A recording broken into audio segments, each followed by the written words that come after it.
दोस्तों भारत आज तेजी से तरक्की कर रहा है और इस डेवलपमेंट की निशानी वो सभी मेगा प्रोजेक्ट हैं जिनका काम 2023 में खत्म हुआ है या फिर जिनमें अभी काम चालू है और आने वाले समय में ये भी हमारे इंफ्रास्ट्रक्चर और डायरेक्टली हमारे जीडीपी ग्रोथ में काफी कंट्रीब्यूट करने वाले हैं। और आज के वीडियो में हम ऐसे ही कुछ बड़े मेगा प्रोजेक्ट्स के बारे में जानने की कोशिश करेंगे, तो अंत तक बने रहिएगा हमारे साथ। लेकिन वीडियो शुरू होने से पहले आप हमारे चैनल पर नए हैं या आपने अभी तक चैनल को सब्सक्राइब नहीं किया है तो चैनल को सब्सक्राइब करना और बेल आइकन दबाना न भूलें। Number 1, project Himank. शायद आपने बॉर्डर रोड ऑर्गेनाइजेशन यानी बीआरओ के बारे में तो सुना ही होगा दोस्तों, जो अपनी रोड कंस्ट्रक्शन के अलावा रोड पर बनाई गई क्रिएटिव बैनिंग साइंस के लिए भी काफी मशहूर है। बीआरओ ने एक बहुत बड़ा प्रोजेक्ट हाथ में लिया है जिसका नाम है प्रोजेक्ट हिमाक, जिसमें वो दुनिया की पहली ग्लेशियर रोड बनाना चाहते हैं जिसके ऊपर से गाड़ियां गुजर सके। ऐसा पूरी दुनिया में पहले कभी नहीं हुआ है और ये रोड लद्दाख के ईस्टर्न रीजन में बनाई जाएगी, जिसे करीब 17,800 फीट की ऊंचाई में बनाया जाएगा। और इस प्रोजेक्ट का मकसद कनेक्टिविटी को बढ़ाने का है। अब वैसे तो ये काफी खतरनाक प्रोजेक्ट है,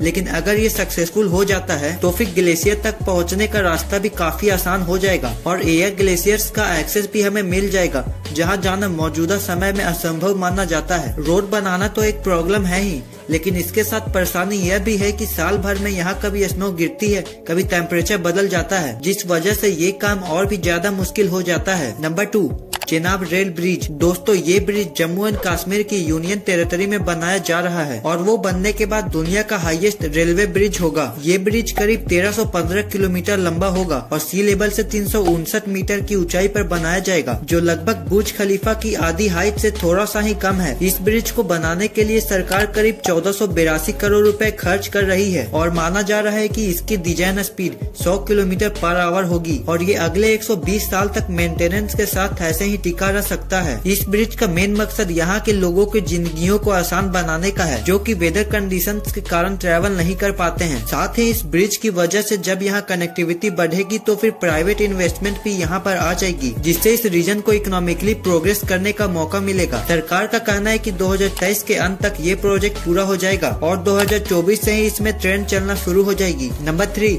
मुंबई टू दिल्ली एक्सप्रेसवे। दोस्तों हमारे लिस्ट में तीसरा प्रोजेक्ट दिल्ली मुंबई एक्सप्रेसवे है, जो कि करीब 1350 किलोमीटर का होगा। इस प्रोजेक्ट की शुरुआत 2019 में ही हो गई थी और मानना ये भी जा रहा है कि इसमें 1,03,000 करोड़ रुपए खर्च होंगे। दो बड़े महानगरों को कनेक्ट करने वाला ये एक्सप्रेसवे इकोनॉमिक एक्टिविटी को एक नया बूस्ट देगा और साथ ही लोकल डेवलपमेंट में भी कंट्रीब्यूट करेगा। दोस्तों पैंडेमिक के समय इसकी कंस्ट्रक्शन रुकी हुई थी, लेकिन अब ये फिर से चालू हो गई है। सड़क और परिवहन मंत्री नितिन गडकरी ने राज्यसभा में ये सूचित किया था कि जुलाई 2021 तक 350 किलोमीटर के रोड बनकर तैयार हो गए थे। इस प्रोजेक्ट को दो अलग अलग फेज में बनाया जा रहा है, जिसमें पहले फेज में 8 लेन रोड बनाई जाएगी और दूसरे फेज में 12 लेन रोड। खबरों की माने तो जनवरी 2025 तक इस प्रोजेक्ट को पूरे होने की संभावना दिखाई दे रही है। Number 4, Supernova Spira. दोस्तों सुपरनोवा एस्पीरा एक एस्पिरेशनल प्रोजेक्ट है जिसका एम है कि वो भारत की सबसे बड़ी रेसिडेंशियल बिल्डिंग बनाए। नोएडा के सेक्टर 94 में इस प्रोजेक्ट को बनाया जा रहा है और कहा जाता है कि ये एक मिक्स्ड यूज टावर होगा, जिसमें रेसिडेंशियल पर्पस के साथ साथ मुमकिन है कि दूसरे कामों के लिए भी यूज किया जाएगा। इस बिल्डिंग में करीब 80 फ्लोर्स होंगे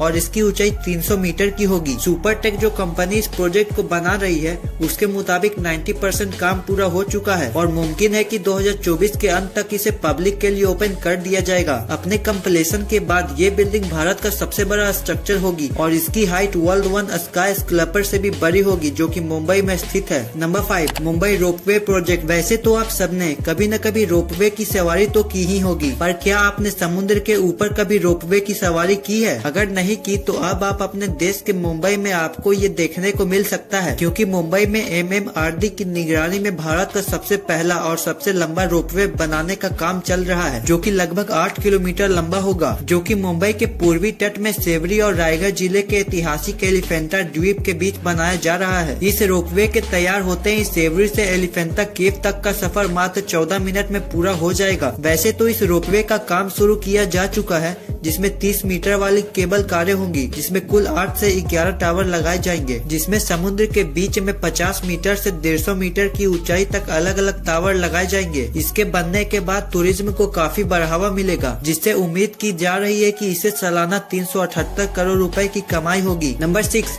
न्यू एयरपोर्ट्स इन बिहार। ये बात तो हम सब जानते हैं कि किसी भी देश और राज्य के विकास के लिए एयर कनेक्टिविटी कितना जरूरी है। उसी को देखते हुए केंद्र सरकार ने बिहार सरकार को बिहार के 5 एयरपोर्ट का कायाकल्प करने का आदेश दिया है, जिससे बिहार के एमिशन सेक्टर में तरक्की हो, क्योंकि बिहार भारत का एक बहुत बड़ा राज्य है और आज भी इसके कई शहरों में एयर कनेक्टिविटी की कमी है, जिसके कारण टूरिस्टर और बाहर से आने वाले यात्रियों को कम ट्रांसपोर्टेशन के कारण कई दिक्कतों का सामना करना पड़ता है। जिसको देखते हुए उद्यंत मंत्री ने सीएम नीतीश कुमार को पत्र लिखकर उनसे व्यक्तिगत हस्तक्षेप करने की मांग की है और इस प्रोजेक्ट के लिए 4 से 5 सालों के अंदर लगभग 20,000 करोड़ रुपए खर्च करने की योजना बनाई गई है। वैसे जो बिहार से हैं वो इस प्रोजेक्ट के बारे में हमें कमेंट में अपनी राय जरूर बताइएगा। तो दोस्तों यही थी आज की वीडियो। उम्मीद करते हैं कि आपको ये वीडियो पसंद आई होगी। वैसे आप ऐसे ही और वीडियोस के लिए अपनी राय दे सकते हैं। तो दोस्तों फिर मिलते हैं अगले वीडियो में, तब तक के लिए हमारे और वीडियोस को देखते रहें और इस वीडियो को लाइक और शेयर करना ना भूलें।